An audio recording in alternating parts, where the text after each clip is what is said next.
friends, neighbors, and fans of bluegrass, folk, mountain, outdoor, hillbilly, and old-time music.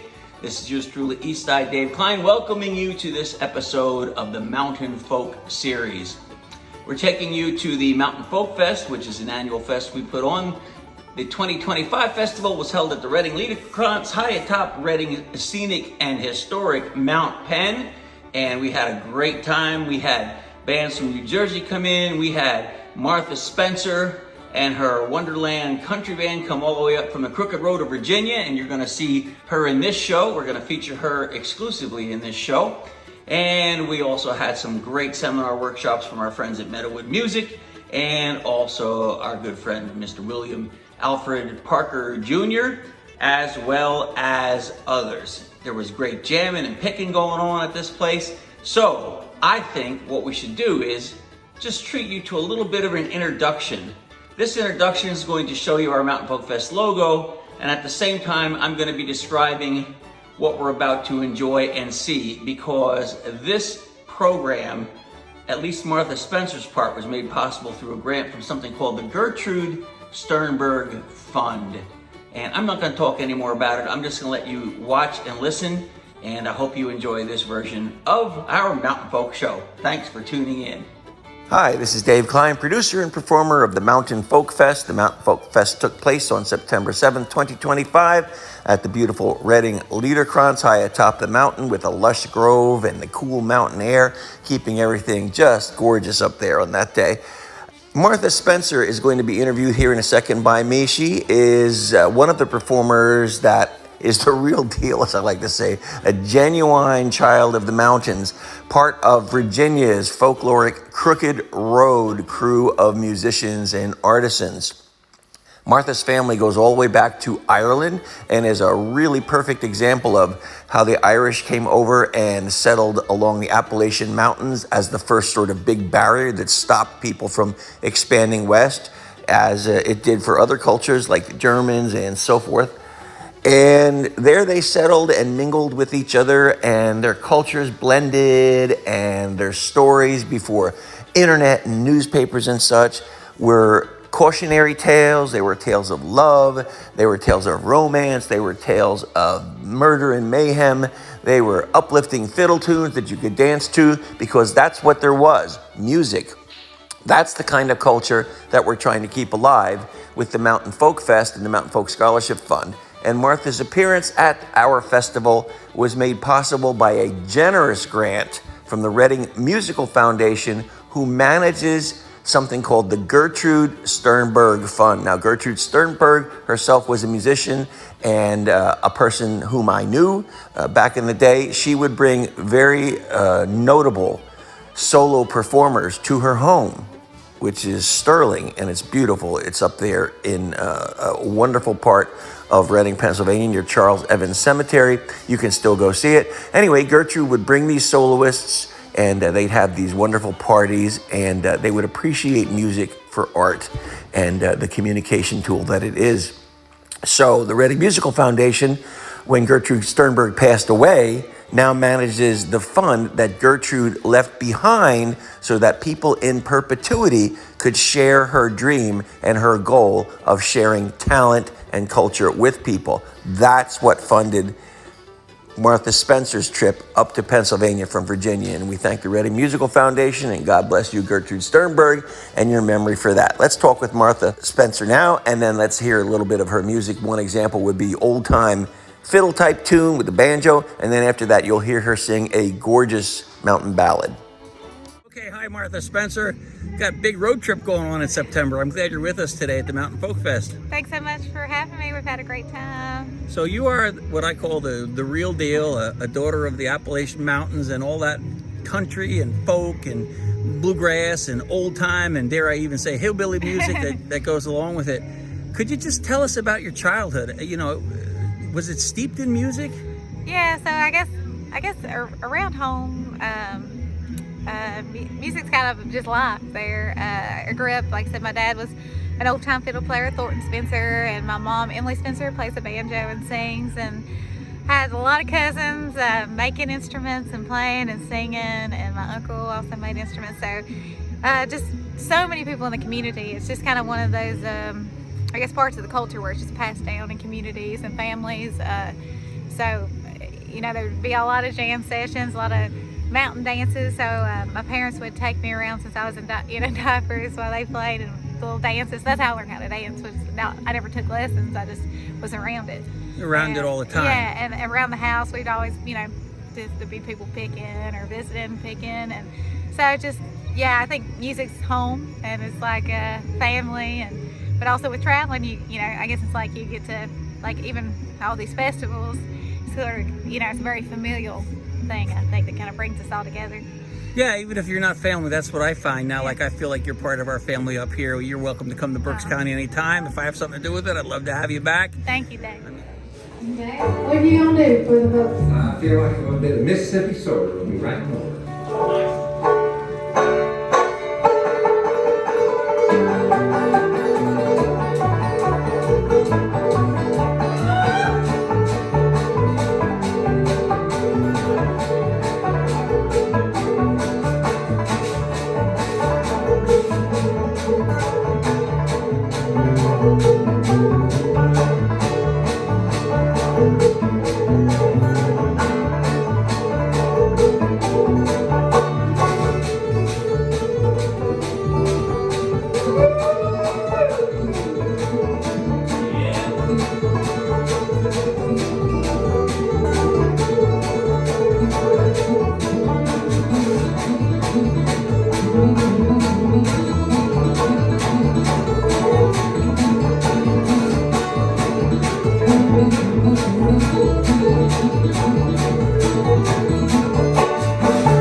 sleigh. When I wake, I long for a dream.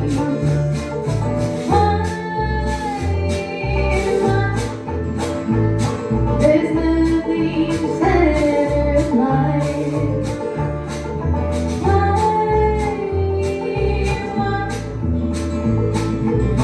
Let me live behind.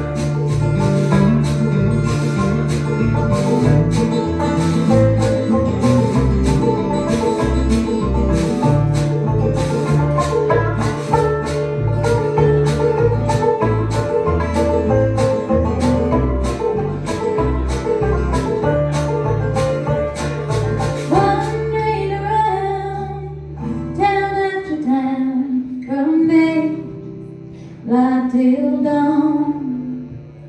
Not sure I belong, I'd rather be gone. My heart's not in this world like before. Why? There's nothing sadder than life.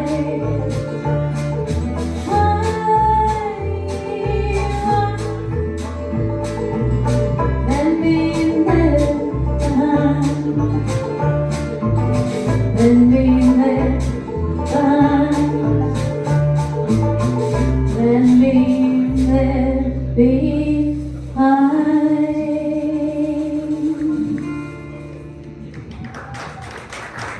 Thank you.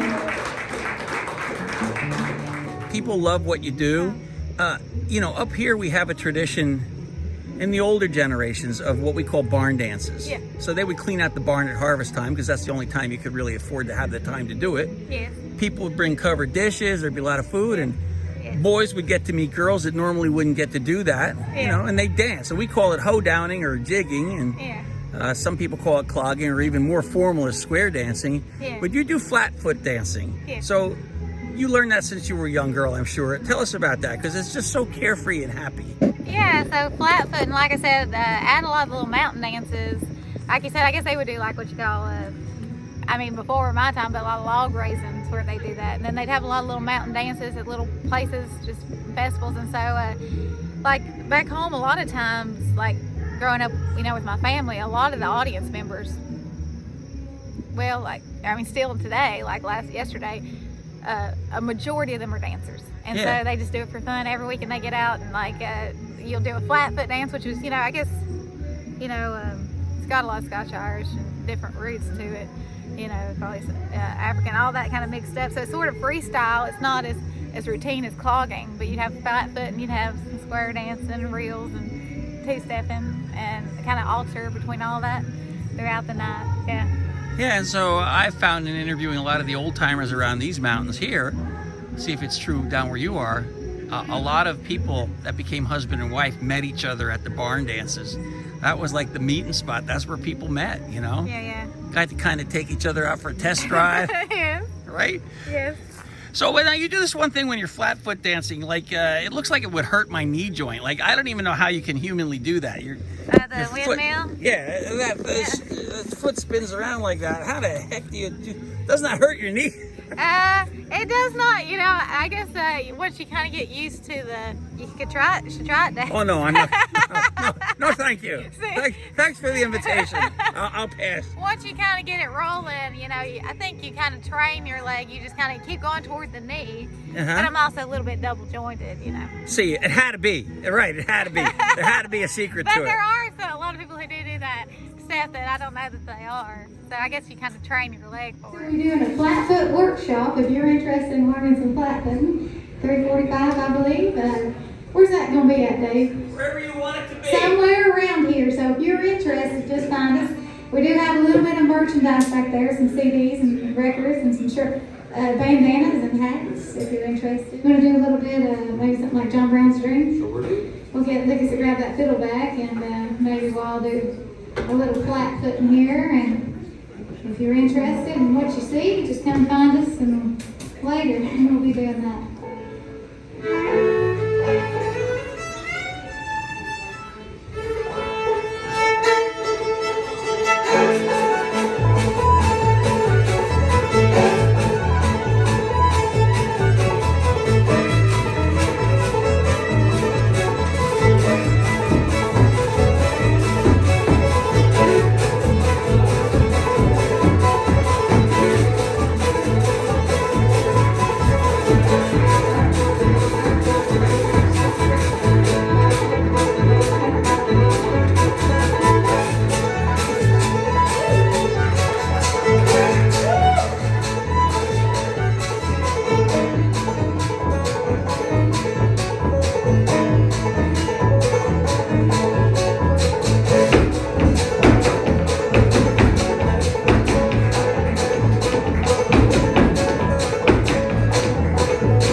who also passed on a lot of that tradition of fiddling and fiddlemaking in the community. And so we'll play a tune here he played called Rabbit of the Gunstone.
Now, your last name's Spencer. I don't mean to put you on the spot, but you said something about Scots Irish or Celtic. So we had some Celtic music here today because in my studies and what we do at this festival, always try and include some of that because that's absolutely some of the roots of what became bluegrass and old time and hillbilly and whatever you want to call it, mountain music.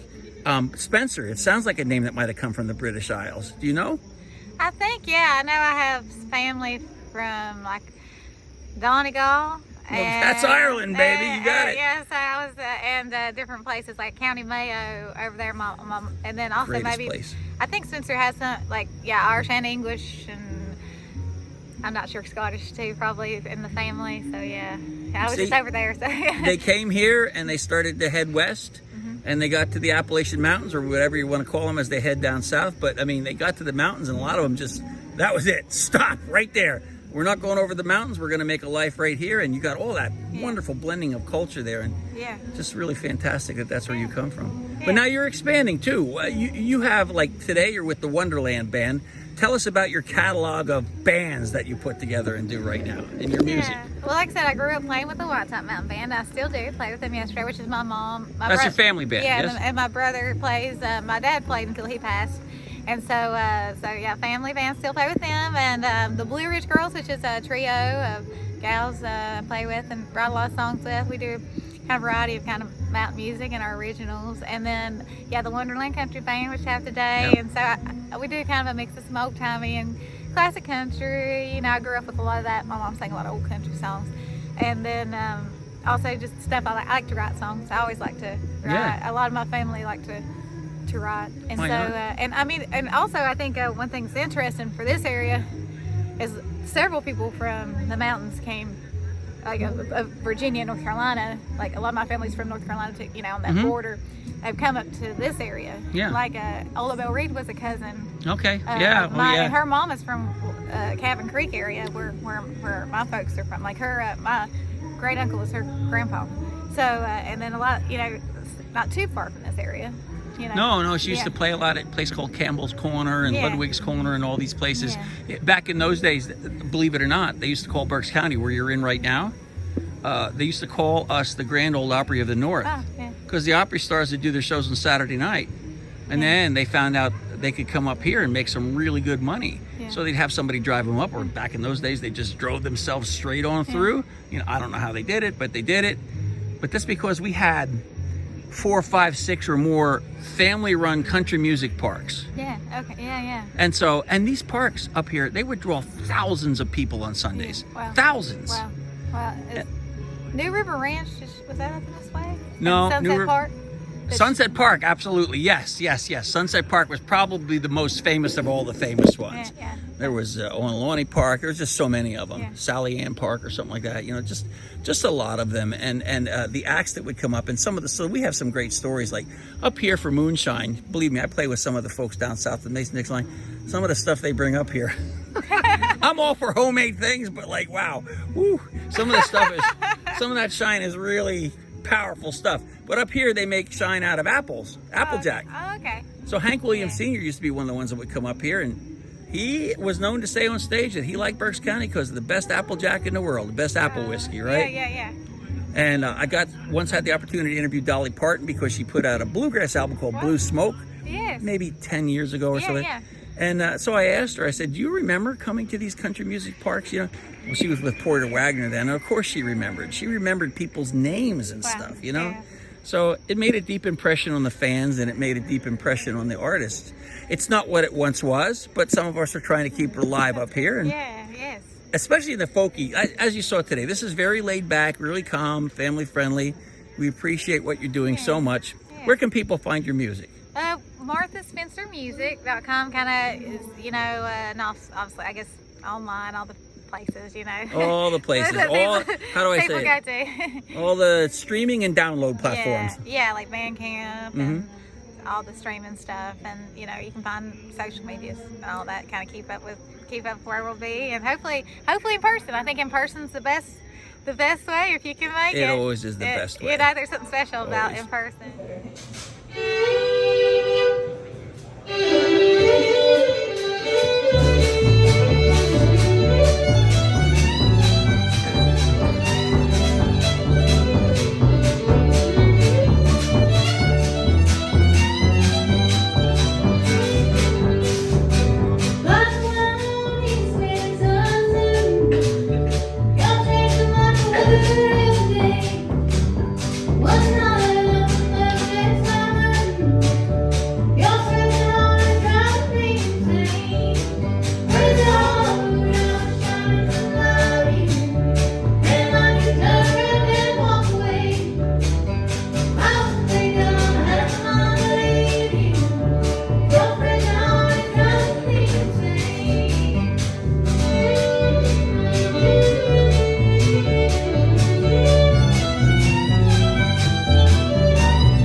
We'll try an old country song here. We've got a two-steppers out there in the crowd. This is one called You and Me. Well, the news is out all over town that you've been seen out running around. Well, I guess that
little different this afternoon. I might try to do a little toothpick fiddling. I don't know if anybody ever does that up and around here, but my dad growing up sometimes he would play the fiddle with a toothpick. And so every once in a while, if I've got one, I'll rawson it up and we'll try a little toothpick fiddling. So we'll try that for you here and see how it goes.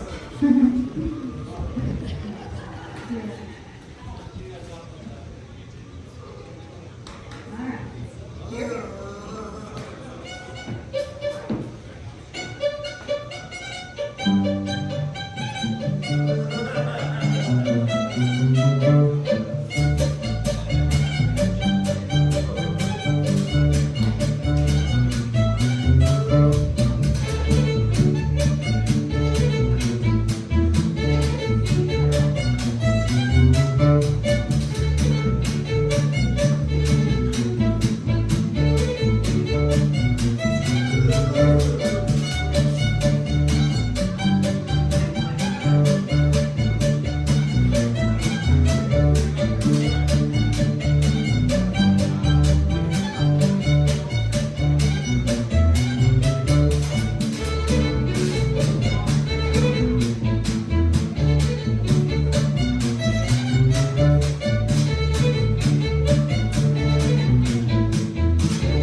I think you're talking about this music, and I think the way it is passed down orally or in person, I think when you learn something from somebody, I think a piece of them lives on forever in that song, and forever, you know, even long past the years they're gone. And I think even a piece of their love and generosity and kindness, you can feel that through things that are hand passed on. Yeah, this is why this has also Connection. evolved into a sort of a teaching festival where we have a couple seminars, and if it's only 2 people that come out for a certain thing, it doesn't matter. What they walk away with is a memory that's going to last a lifetime. You know, and they get to interact with somebody such as yourself who has road experience, who has a lifetime of experience on the stage, you know, and can maybe give a tip here or there. You know, some people get nervous about performing, some people worry too much about other people think, you know. Especially when it comes to songwriting. You say about writing your own songs. Now, see, I'm all for that. That's a great thing. Some people get really nervous, like they think that what they have to say isn't something that needs to be heard or nobody would want to hear it, but it's just not true. No, I think I think part of things that, like you said, my dad always said, you know, you got to put yourself into whatever you're doing, right? You know, a piece of yourself, and that's how people can, you know, I think so. Like, it's a living tradition. Like all this stuff, so I think adding yourself to it, like all those songs were written by somebody at some point. That's right. And so, you know, I think if it's something, I think songwriting can be something that can help you if you're sad or work through a lot of different types of feelings, and you know, and I think that, you know, there's something, you know, I think like anything, like some people like singing or whatever, it puts you in a vulnerable place at times, but I think, you know, it's also pretty special when you get to share those sort of feelings, and hopefully, you know, like something becomes positive, and you know what I mean, even the sad things or whatever. When you're happy, when you're sad, I mean, a lot of people have said this, but it sticks with me always. If I'm going to write a song, I try to make things up sometimes. Oh, I'll write about this and that. The ones that come out the best that I like are just like, it's something that happened to me personally. So I can write about it and I'm able to put it into words, you know? I mean, if you listen to that songbook of the old Appalachian songs, you got songs about murder. I mean, you got songs about all kinds of doom and gloom, and yet they're like from the heart, and they're like the Irish Celtic way of telling stories through music, and so that's the mountain way too, right? Oh yeah, for sure. I think you know, obviously, I guess early on a lot of that was a way of getting the news around. You know, a lot of these ballads and stuff was like, you know, they're recording kind of what, like Tom Dooley and all that sort of stuff, like what was going on. But, you know, I think, and then obviously you got, I guess throughout history, there's always heartbreak and things like that. You got the heartbreak, right? Yep. I think that, you know, so all that. But I think if you know, it can be music can be like I said, it can make you smile, it can make you tap your foot, it can also help heal a broken heart, you know, too, I think, so.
grew up going to the Carter family fold. I don't know if we have any Carter family fans out there, but we'll try you one they recorded. Called The Sun's Gonna Shine and My Back Door Someday, or somebody's gonna March Winter Gonna Blow My Blues All Away. We got our own little version of it, but we'll try it for you.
Favorite style anymore at this point? Do you like you really light up when you're doing the flatfoot dancing and playing those old time tunes, you know what I mean? Yeah. Well, playing the fiddle or the banjo or the guitar or whatever, you know, and it's if that's not your favorite, you're fooling me, because it really seems like that's you, girl. Yeah, I love, you know, I kind of like, you know, I kind of feel like if it's something I like, I just do it. And you know, because I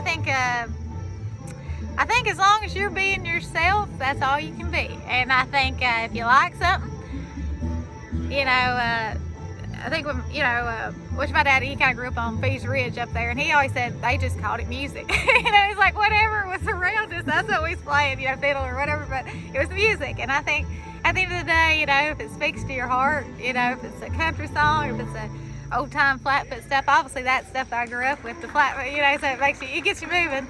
But, you know, whatever it is, I think if it all is, you know, it has its, you know, like an old ballad or whatever, it can all touch you in different ways, you know. Yeah, even if it's 100-year-old ballad, it could still be very valid for what's happening in your life, you know? Oh, yeah, sure. Yeah. Yeah, well, okay. I appreciate you taking the time out. I'm looking forward to your next set. I appreciate you coming back to visit us here in Pennsylvania. You're a joy. You're like a national treasure. Like I said, the real deal. I really gravitate towards musicians and artists such as yourself. So thank you. Thank you for having us. Yeah, My pleasure. Martha Spencer.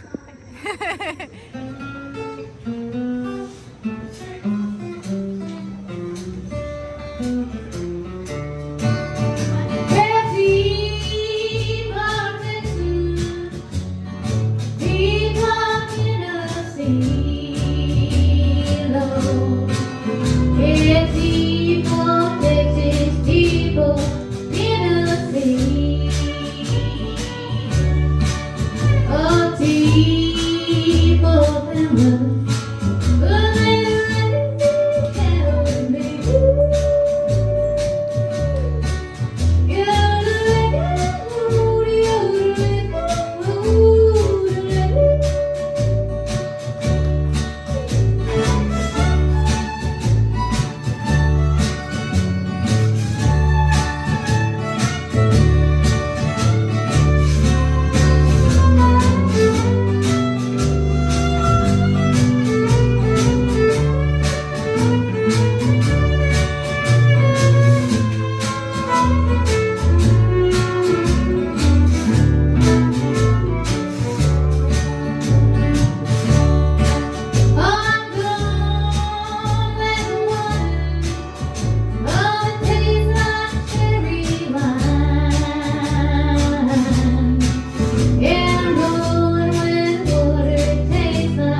appreciate that.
You just need sometimes.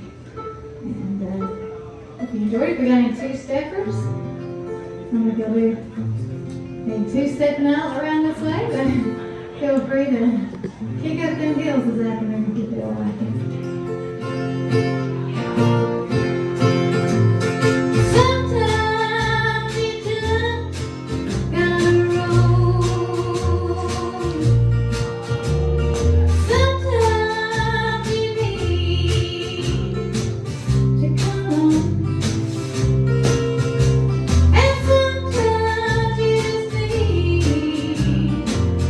Somebody that's quite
Where I'm tuned down on the banjo. I think I can do it there. And we'll try maybe a little bit of Lights in the Valley, Outshine the Sun. So the chorus would be Lights in the valley, outshine the sun. Lights in the valley, outshine the sun. Lights in the valley, outshine the sun. Look away beyond the blue. Y'all try to sing that together? Alright, here we go. Lights in the valley, outshine the sun. Lights in the valley, outshine the sun. Lights in the valley, outshine the sun. Look away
have it. Isn't she great?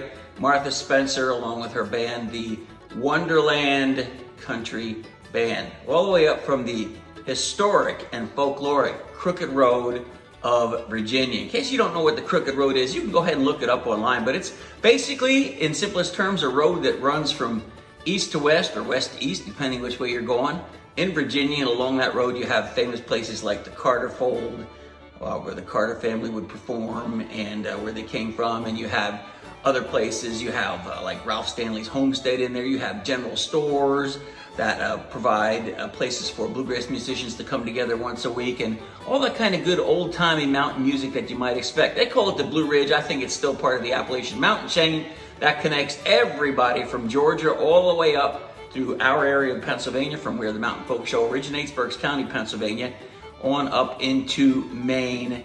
All of us who live in that area, we're all mountain folks. Some of us play music, some of us tell stories, some of us don't. We just do our jobs and we raise our families and we go about our business. But in any case, the Mountain Folk Show exists so that we can bring all of this stuff together and have a good time with what we truly can celebrate as unique Americana folk music, folk culture, and traditions.